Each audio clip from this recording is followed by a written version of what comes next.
இவ்வளவு நாளா நாம பேசின அரசியல் எல்லாமே தப்பா போயிடுச்சு மக்களே. அதனால எல்லாரும் என்ன மன்னிச்சுக்கிடுங்க. குறிப்பா திமுக காரங்க என்ன மன்னிச்சிருங்க. ஏன்னா இவ்வளவு நாள் திமுக தான் ஒரு கேவலமான கட்சி, திமுகவில் இருக்கிறவங்க தான் ரொம்ப கேவலமான அரசியல்வாதிகள் அப்படின்னு நான் நினைச்சேன்.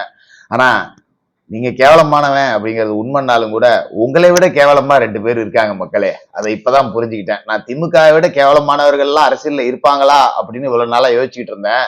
இல்ல நாங்க 2 பேரும் இருக்கோம் திமுகவை விட கேவலமானவர்கள் அப்படின்னு சொல்லிட்டு, இன்னும் சொல்ல போனா திமுக கூட்டணி கொத்தடிமைகளை விட நாங்க கேவலமானவர்கள் அப்படின்னு சொல்லிட்டு 2 பேர் இருக்காங்கப்பா. ஒண்ணு, மறைந்த கேப்டன் அவர்கள் அப்படியே ஓரம் கட்டிடுவோம், அவரை பத்தி நாம விமர்சிக்க வேண்டாம்.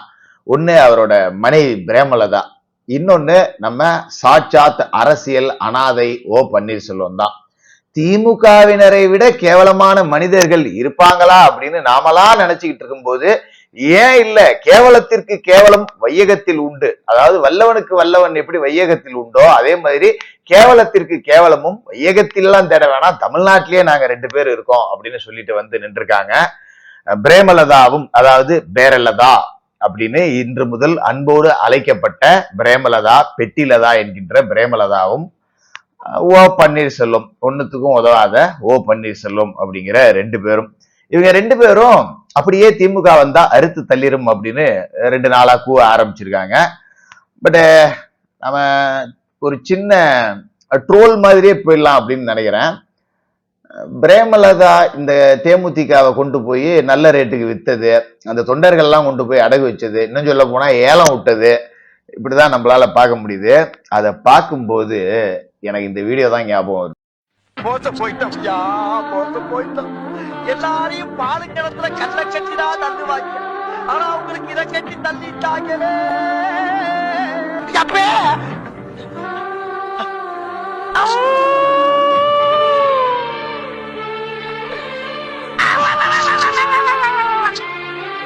உண்மையிலேயே அந்த படத்துல இந்த வீடியோ பொருந்துச்சோ இல்லையோ, நிஜ வாழ்க்கையில கேப்டன் இருந்திருந்தா உண்மையிலேயே இப்படிதான் நினைச்சிருப்பாரு.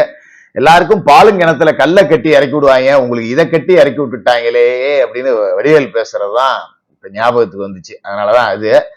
இதுல இன்னொரு பக்கம் பாத்தீங்கன்னா ஓ பன்னீர்செல்வம், இந்த ஆளை பத்தி நிறைய பேச வேண்டியது இருக்கு. பட் இவருக்கும் ஒரு ட்ரோல் அப்படிங்கிறத நான் பார்த்தேன். என்னன்னா, அதிமுகல இருந்து அடிச்சு விரட்டி விட்டாங்க.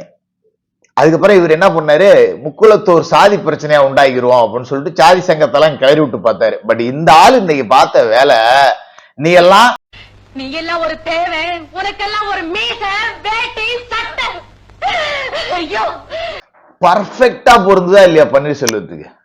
அப்படிப்பட்ட அதி கேவலமான ஒரு பிறவி தமிழ்நாடு அரசியல்ல இருக்கு அப்படின்னா அது ஓ பன்னீர்செல்வம். அதாவது நீங்க சமூக வலைதளங்கள்ல எல்லாம் நிறைய பேரு தேமுதிக விமர்சனம் பண்ணும்போது வந்த கேள்வி என்னன்னா, கேப்டன் ஆன்மா இதை மன்னிக்காது அப்படின்னு. அப்ப நிறைய பேர் எதிர்கேள்வி கேட்டதெல்லாம் யாரு அப்படின்னு பாத்தீங்கன்னா, அம்மாவோட ஆன்மா மட்டும் பிஜேபியோட கூட்டணி சேர்ந்த எடப்பாடியை மன்னிக்குமா அப்படின்னு சொல்லிட்டு. பட் இதுக்கான விளக்கத்தை நாம ரொம்ப தெளிவாவே கொடுத்துடலாம். இதை கேட்கிற ஆட்கள் யாருன்னா மேக்சிமம் பன்னீரோட ஆளுங்க தான். என்னடா என்ன பிஜேபியோட கூட்டணி சேர்ந்தீங்களே, அம்மாவோட ஆன்மா மன்னிக்குமா? சரிடா நாங்க பிஜேபி கூட சேரல, சரிடா நீ எதுக்கு பலாப்பழத்தை கூட்டிட்டு போய் கூவி கூவி பிஜேபி கூட வித்த அப்படிங்கிற கேள்வி இங்க முன் வச்சோம்னா ஓடிடுவாங்க. அதிமுகங்கிற கட்சி அம்மா ஜெயலலிதா அவர்கள் மறைந்த பிறகு ஸ்மூத்தா போயிட்டு இருந்தது, எந்த பிரச்சனையும் கிடையாது. சசிகலா பொதுச் செயலாளர்னாங்க, இடையில பிரச்சனை வந்தது, எடப்பாடி பழனிசாமி அவர்கள் முதல்வர் ஆனாரு, ஸ்மூத்தா போயிட்டு இருந்தது, நல்லபடியா போயிட்டு இருந்த இந்த கட்சியில அந்த அம்மாவை கொலை செஞ்சுட்டாங்க, சசிகலா ஒரு கொலைகாரி அப்படின்னு சொல்லிட்டு பெரிய பூகம்பத்தை கொண்டாந்து பிஜேபி கிட்ட பஞ்சாயத்து கொண்டு போன முதல் நபர் இந்த கேவலமான 10% பன்னீர்செல்வம் தான். ஏன்னா அம்மா மரணத்தில் நான் சொன்னதெல்லாம் 10% தான், மீதி 90% சொல்லாம இருக்கேன்னா. ஆனா ஆறுமுகசாமி விசாரணை ஆணையத்துக்கு கூப்பிட்டா போறதே கிடையாது. இப்படி இந்த கட்சியை கொண்டு போய் பிஜேபி கிட்ட பஞ்சாயத்துக்கு நின்ன முதல் கேவலமான பிறவி பன்னீர்செல்வத்துக்கு இதை சொல்றதுக்கு வேலை இல்லை. அடுத்ததா பாத்தீங்கன்னா, சசிகலாவை கட்சியை விட்டு நீக்கினாதான் நான் அணிகளை ஒருங்கிணைக்க வருவேன் அப்படின்னு சொல்லி சசிகலா நீக்கப்படுறதுக்கு முதல் காரணமா இருந்தது பன்னீர்செல்வம். அப்ப என்ன ஆகி போச்சு, பன்னீர்செல்வம் முதலமைச்சரா இருக்கிறப்ப சசிகலாவை எதுக்கிறதுக்கு துப்பு இல்ல, தர்ம யுத்தம்னு போய் ராஜினாமா கடிதத்தை கொடுத்துட்டு குருமூர்த்தி சொன்னாருன்னு சொல்லிட்டு பீச்சில் போய் ஒப்பாரி வச்சுக்கிட்டு இருந்ததுதான் பன்னீர்செல்வத்தோட வீரம். அதை தாண்டி ஒண்ணும் கிடையாது. அதன் பிறகு இங்க அணிகள் இணைந்த பிறகு பாத்தீங்கன்னா நல்ல கல்லா கட்டுற வேலையவும் பன்னீர்செல்வம் பார்த்தாரு. இப்ப எப்படியாவது நம்ம அடுத்த வாட்டி முதலமைச்சரா இல்ல, நம்ம தானே கட்சிக்கு ஒருங்கிணைப்பாளர் அப்படின்னு நினைச்சிட்டு இருந்தாரு. ஆனா 2021 முதல்வர் வேட்பாளரா அவர் அறிவிக்கப்படல. அவரு வாயாலேயே எடப்பாடி பழனிசாமி அவர்களை அறிவிக்க வச்சாங்க. ஏன்னா கட்சிக்குன்னு பன்னீர்செல்வம் செலவு பண்ண மாட்டாரு. கட்சி பேப்பர், நமது எம்ஜிஆர் அந்த சசிகலா அவர்களுடைய வகைராட்ட போன பிறகு நமது அம்மான்னு ஒரு பேப்பர், அதை உருவாக்குனது எடப்பாடி. அது மாதிரி ஜெயா டிவி போன பிறகு நியூஸ் ஜே அப்படின்னு சொல்லிட்டு சிவி சண்முகம் அவர்களோட சகோதரர் மூலமா உருவாக்கியது எடப்பாடி. எதையுமே செய்யல. நான் கட்சி ஒருங்கிணைப்பாளர், நான் பாட்டு கல்லா மட்டும் கட்டிட்டு இருப்பேன், ஆனா என்ன முதலமைச்சர் ஆகணும்னா எவன் இருப்பான்? இல்ல அப்பனும் போகணும், அடுத்தவனுக்கு 5 காசு கிள்ளி கூட தெரிய மாட்டானுங்க. கொண்டு பின்னாடி சுத்துறதுதான் ஒரு மோசமான வேலை இவங்களுக்கு.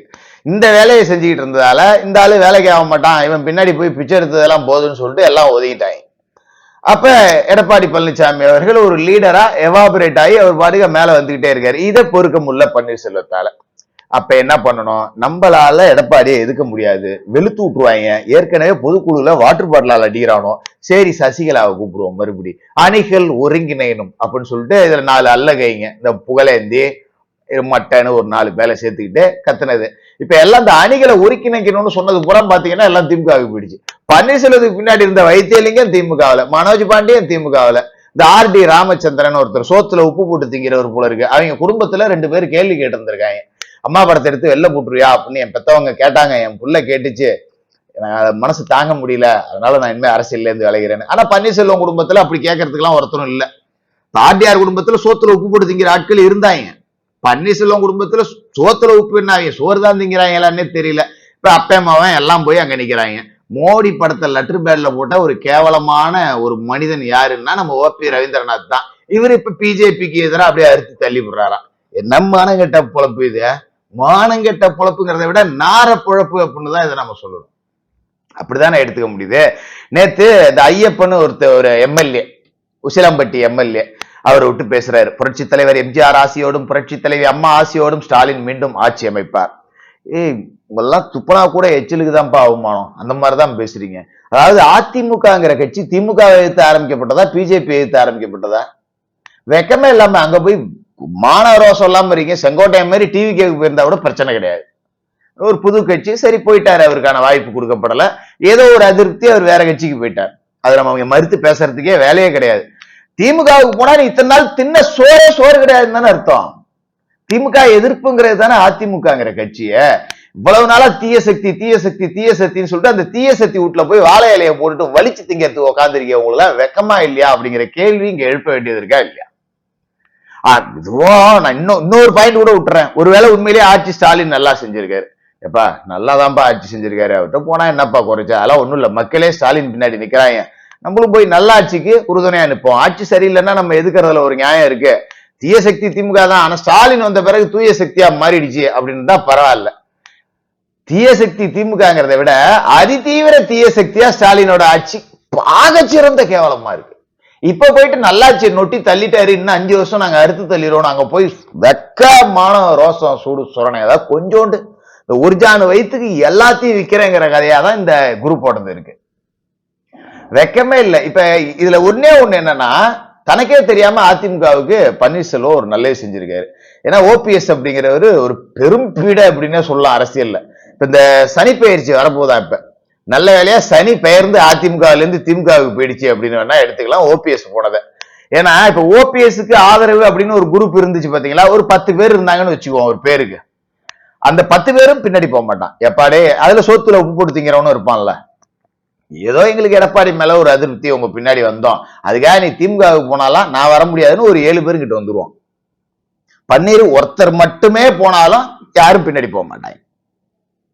தனியா நின்னா கூட அவன் எடப்பாடிக்கு எதிராக வாக்களிக்கிறதுக்கு தயாரா இருந்தான். இந்த ஆளு திமுகவுக்கு போட்டா இதுக்கு பின்னால நாம வர முடியாது, நாம ஒழுங்கா நம்ம கட்சியை பார்ப்போம் வந்துருவாங்க திரும்ப. இது லாபம் தான். மறுபக்கம் பன்னீர்செல்வத்திற்கு எதிரான வழக்குகள் தூசி தட்டப்படுகிறது அப்படிங்கிற செய்திகளும் வந்திருக்கு. அது சார்ந்த விஷயங்களை நம்ம அடுத்த வீடியோல பேசுவோம். ஏன்னா நேருவோட அரெஸ்ட் அப்படிங்கிறதெல்லாம் நெருங்கி வந்துருச்சு. கேஸ் போட சொல்லி கோர்ட் ஆர்டரே வந்துருச்சு. இனிமேல் தப்பிக்க முடியாது, FIR போட்டுதான் ஆகணும். FIR போட்டாலே அவங்க அப்பன் தாத்தன் பாட்டன் முப்பாட்டன் வரைக்கும் EDல இருந்து வருவாங்க கிளம்பி ஒவ்வொருத்தரா. அது நடக்கும். அதை நம்ம அடுத்த வீடியோல டீட்டெயில் நான் பேசுவோம். பன்னீர்செல்வத்தோட பாலாவதி கதை இப்படி இருக்கா. இந்த பக்கம் பிரேமலதா விஜயகாந்த், ஐயோ இது சிவாஜிக்கு அவன் அந்த கட்சிக்காரன் அப்படி பேசினா இந்த கட்சிக்காரன் அப்படி பேசினான்னா எல்லாரும் காமிச்சுக்கலாம். ஓபிஎஸ் வந்து எடப்பாடி பேசுனது, ஸ்டாலினை ஓபிஎஸ் பேசுனது, இல்ல டிடிவி எடப்பாடியை பேசுனது, இதெல்லாம் பழச நெண்டிக்கிட்டு இருந்தா நெண்டிக்கிட்டே தான் இருக்கணும். அதனால நான் திமுக அப்படி பேசணும் இப்படி பேசணும் அப்படிங்கறதெல்லாம் கொண்டு வர மாட்டேன். இது எல்லா கட்சிக்குமே பொருந்தும். ஆனா இந்த தேசிய முற்போக்கு திராவிட முன்னேற்ற கழகம் அப்படிங்கிற கட்சியே திமுகவுக்கு எதிராக ஆரம்பிக்கப்பட்டதுதான். அதையும் கொண்டு போய் நீங்க திமுகவிலேயே அடவு வைக்கிறீங்க அப்படின்னா, எனக்கு தெரிஞ்சு கேப்டனை 2வது முறையா கொலை செஞ்சிருக்காரு பிரேமலதா அப்படின்னு தான் நம்மளால பார்க்க முடியுது. ஏன்னா கேப்டன் அவர்களுடைய மறைவுக்கு திமுகவினர் வந்தப்பே அங்க தேமுதிக தொண்டர்கள் எந்த அளவுக்கு கொந்தளிச்சாங்க அப்படிங்கிறது உங்களுக்கு எல்லாத்துக்குமே நல்லா தெரியும். இந்த குரூப் எவ்வளவு கேவலப்படுத்துச்சு அவரை. அரசியல் ரீதியாக விமர்சனங்கள் அப்படிங்கிறது வேற. ஒரு நடிகனை வச்சு அந்த ஆளை குடியாரன்னு சொல்லி கேரக்டர் அசாசினேஷன் பண்ணி எவ்வளவு கேவலங்கள் அப்படிங்கிறத பண்ணாங்க. அரசியல் ரீதியா 2 பேரும் தர்க்க ரீதியா மோதிக்கிறது எல்லா இடத்துலயும் நடக்கும். அதை பத்தி எல்லாம் தப்பு கிடையாது. தனி மனித தாக்குதலா எவ்வளவு கீழ்த்தரமா போனாங்க. அவன் ஒரு குடியாரன் அப்படிலாம் பேசினாங்கல்ல. அதெல்லாம் மறந்து போய் நீங்க அந்த இடத்துல நிக்கிறீங்க அப்படின்னா கண்டிப்பா பிரேமலதாவை நாம பேரலதா அப்படின்னு தான் சொல்லி ஆகணும். இதை தாண்டி எப்படி சொல்ல முடியும்? எனக்கு என்னமோ இந்த அம்மா இந்த கட்சியை கலைச்சிட்டு போயிருக்கலாம். அந்த ஆளு பாவம் நல்ல மனுஷன் போய் சேர்ந்துட்டாரு. இந்த கொடுமையெல்லாம் பார்க்க கூடாதுன்னா சீக்கிரம் செத்து விட்டாரு போல இருக்கு. உண்மையிலேயே அவர் ஏற்கனவே நடவடிக்கை இல்லாம இருந்த மாதிரி வீட்டுக்குள்ளேயே வச்சுக்கிட்டு இப்படி ஒரு கூட்டணி எடுத்திருந்தாருன்னு வச்சுக்க, நெஞ்சு வெடிச்சு செத்துருப்பான் அந்த மனுஷன். அவ்வளவு ஆக சிறந்த கேவலங்கள். இப்படி எல்லாம் ஒரு சோறு நீங்க திங்கணுமா? அப்படி என்ன வயிறு வளர்க்கணும்? எல்லாம் சம்பாரிச்சு வச்சிருக்கீங்க கோடி கணக்குல. கேப்டன் சம்பாரிச்சு கொடுத்துட்டு போயிருக்காரு. நீங்க ஊழல் பண்ணீங்க திருநீங்க எல்லாம் சொல்ல முடியாது. அந்த அலிகேஷனை தேமுதிக மேல வைக்க முடியாது. வச்சிருக்காரு தாராளமா. 2 பசங்க இருக்கானுங்க. என் வயசு நெருக்கி ஆகும் போல இருக்கு எங்களுக்கு. பசங்களுக்கு நல்ல நேரத்துல கல்யாணம் பண்ணி வச்சு ஒரு பேர புள்ள குட்டிகளை பார்த்துக்கிட்டு ஜாலியா இருக்க வேண்டிய வயசுல நான் இன்னும் சம்பாதிக்கணும், அரசியல் பண்ணணும், என் தம்பி ஒருத்தன் இருக்கான் அவனை நான் பார்லிமெண்ட்ல போகணும்னா என்ன அர்த்தம் இது? அது நீங்க சின்ன கவுண்டர் படம் பார்த்திருப்பீங்க, ஞாபகம் இருக்கா உங்களுக்கு? அதுல வில்லன் பேரு சக்கரை கவுண்டரு. அவன் பின்னாடியே பாத்தீங்கன்னா அவன் மச்சான் நிற்பான் எப்ப பார்த்தாலும். அவன் ஒரு வப்பாட்டி ஒண்ணு வச்சிருப்பான். அந்த படத்துல சக்கரை கவுண்டர் நாசமா போனதுக்கு முக்கிய காரணம் பின்னாடியே நிக்கிற மச்சான் தான். ஆனா நிஜத்துல சின்ன கவுண்டர் நாசமா போனதுக்கு காரணம் மச்சா சுதி.